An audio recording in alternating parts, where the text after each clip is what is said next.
Alors, bonjour à tous. J'ai invité aussi Guylaine à être avec moi parce que elle est candidate aussi.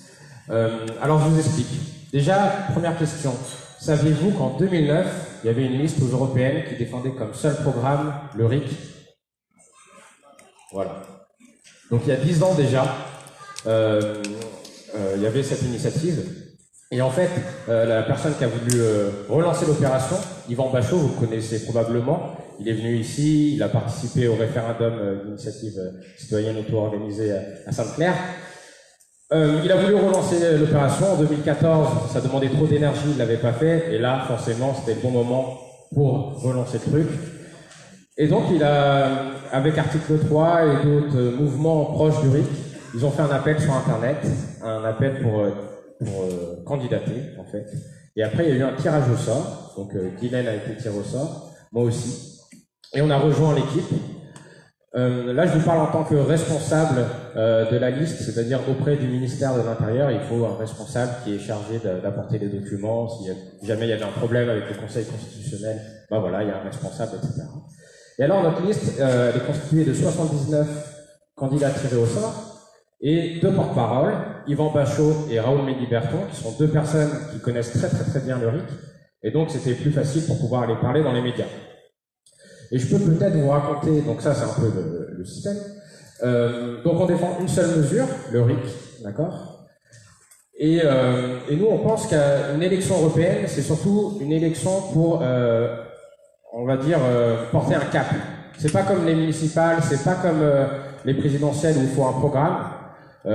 On se dit plutôt, par exemple, il y a des listes pour la décroissance, des listes animalistes. Donc si votre combat c'est la décroissance, l'idée c'est de défendre ces listes. Si votre combat c'est le droit des animaux, plutôt défendre une liste animaliste. Et si votre combat c'est le RIC, pourquoi pas défendre une liste RIC. Alors peut-être vous vous dites, est-ce que vous êtes une liste gilet jaune ou pas? Il y a plusieurs listes gilets jaunes. Alors parmi nous, il y a plein de membres qui se considèrent comme gilets jaunes, mais on n'est pas une liste gilets jaunes à proprement parler. On n'a pas envie, on ne veut pas faire de la récupération des gilets jaunes, déjà on existait en 2009. Donc voilà, cette idée, et on ne savait pas quand on s'est lancé, quelle liste allait se lancer, il y avait une initiative, vous vous rappelez peut-être, qui s'appelait RIC déjà, et donc c'est pour ça que nous on n'a pas appelé notre liste RIC, mais MIC, Mouvement d'initiative citoyenne, pour pas faire de confusion, finalement la liste RIC s'est pas lancée, il y a eu d'autres alternatives, etc. Bref, et du coup nous on défend cette idée du RIC, et ça nous a permis d'avoir un petit clip de campagne, ça nous permet s'organiser entre nous. Dans chaque département, il y a des gens qui vont coller des affiches sur les panneaux officiels, le numéro 14, pour cette liste. Ça permet d'apprendre, parce qu'en fait, il y a énormément de démarches administratives à faire. Ça permet d'apprendre aussi comment monter une liste qui se veut un peu horizontale dans un système qui crée que des trucs verticaux, d'accord, avec plein de hiérarchies. Notamment, je peux vous raconter quelques anecdotes. Les médias nous appellent nos porte-paroles, ils nous disent on voudrait parler à la tête de liste, donc Gilles Elgen, pardon. Et on leur dit mais en fait la tête de liste elle a été tirée au sort, donc vous parlez au premier, au cinquième, ça revient au même. Mais non, ils veulent la tête de liste, ils veulent la photo de la tête de liste, donc on doit leur envoyer. Et puis même il y a des associations qui nous demandent qu'est-ce que vous pensez de ça, qu'est-ce que vous pensez de ça, qu'est-ce que vous pensez de ça, et vous savez après ils mettent sur internet ce qu'on pense sur chaque sujet. Et là aussi, on n'est pas dans les clous, parce qu'on leur dit, mais non, nous, on défend une seule mesure structurelle qui va permettre, après, à vos associations, justement, de défendre vos combats légitimes. Et donc voilà, et ça, c'est des problèmes qui viennent à nous, et c'est des problèmes qu'on va aussi avoir au municipal, ou peut-être au présidentiel. Et ça, c'est l'expérience qu'on acquiert là. Et donc voilà, c'est aussi pour ça qu'on a lancé cette liste, c'est aussi pour s'enrichir entre nous, acquérir de l'expérience, voir comment réussir à filouter avec les médias qui veulent à chaque fois la tête de liste, comment faire, voilà, donc on a tiré au sort, mais ça pose plein de problèmes, parce que les gens qui sont tirés au sort, on ne sait pas à quel point ils sont motivés. Donc après, quand on les contacte pour demander des papiers, il y en a plein qui ne le font pas, et c'est logique, il y a plein de démarches qui sont compliquées à faire. Et donc après, on se retrouve à aller courir, trouver des gens par-ci, est-ce que tu peux pas être sur la liste pour une liste de secours parce qu'on n'a pas assez de monde, etc. Voilà, c'est tous les problèmes que l'on a eu. Les problèmes quand on fait un tirage au sort, il y a plus d'hommes qui se présentent plutôt que de femmes. Et du coup, après, ça crée un déséquilibre. Et notre liste, elle doit être paritaire, il faut autant d'hommes que de femmes. Donc ça aussi, ça pose des problèmes. Et quand on est petit, bah, on a encore plus ces problèmes-là que quand on est un grand parti, pour qui c'est très facile d'aller trouver la parité, etc. Voilà, ça fait parmi les quelques expériences que je pouvais apporter. Autre chose, c'est vous savez probablement que ça coûte cher de participer à une élection européenne. En fait, il faut savoir que une élection européenne, c'est à la charge des candidats de faire la distribution et les impressions. Du coup, on doit dépenser entre 500 000 et 1 million d'euros pour pouvoir participer à une élection.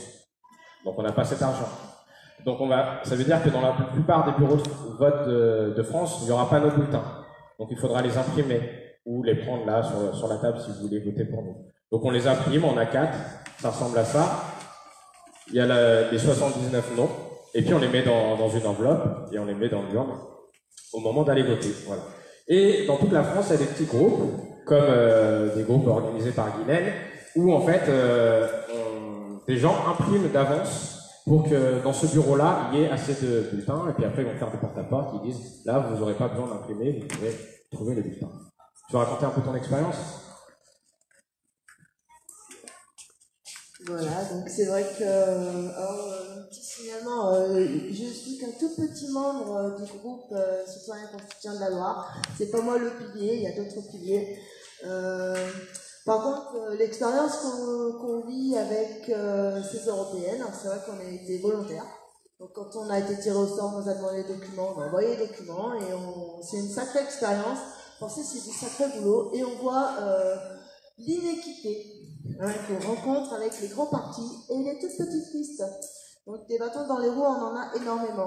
Le grand avantage qu'on rencontre en étant une liste citoyenne, c'est que quand on en parle, les gens voient que on est comme eux. Moi, je suis intérimaire, donc j'ai un petit métier, je gagne pas des 100 et des 1000. C'est que nous, comme on s'intéresse à nos concitoyens, ça les touche.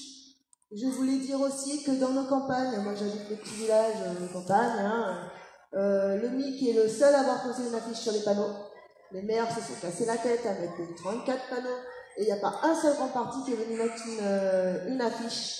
Ils sont dégoûtés, les gens sont dégoûtés. Et quand ils voient des petites gens comme nous, comme vous, s'impliquer pour améliorer le quotidien, pour le bien collectif, finalement c'est ça. On passe dans les communes, on dépense de l'argent, parce que les affiches, c'était tout de ma poche, avec un geste commercial de la part d'un super gérant de Bureau Ballet, j'ai fait sa pub, après tout. Il a été vraiment, vraiment très généreux. Et ça touche. Et cette liste, cette affiche, elle est toute petite, mais dans les campagnes, c'est la seule sur les panneaux. Donc elle a un impact extraordinaire. C'est marqué en gros oui au RIC, et les gens, ils s'interpellent.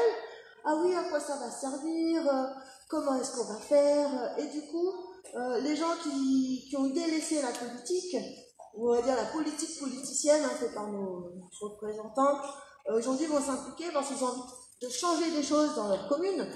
Et donc ils disent, ouais, moi aussi je vais m'impliquer, ouais, moi aussi je vais discuter avec mon voisin, tiens, il y aurait ça à faire, on va aller voir les maires. Donc, le MIC, aujourd'hui, c'est une sacrée expérience. Peut-être qu'on n'aura pas 1% de vote, c'est pas grave. On a déjà fait une sacrée publicité pour le RIC. Et pour l'année prochaine, quand on reviendra sur le terrain, ils nous connaîtront déjà. Et c'est ça, c'est la clé, c'est la libération. Ça va être ça, c'est l'avenir de notre politique, de toute façon. Donc moi, je dis oui au MIC et oui au RIC. Merci.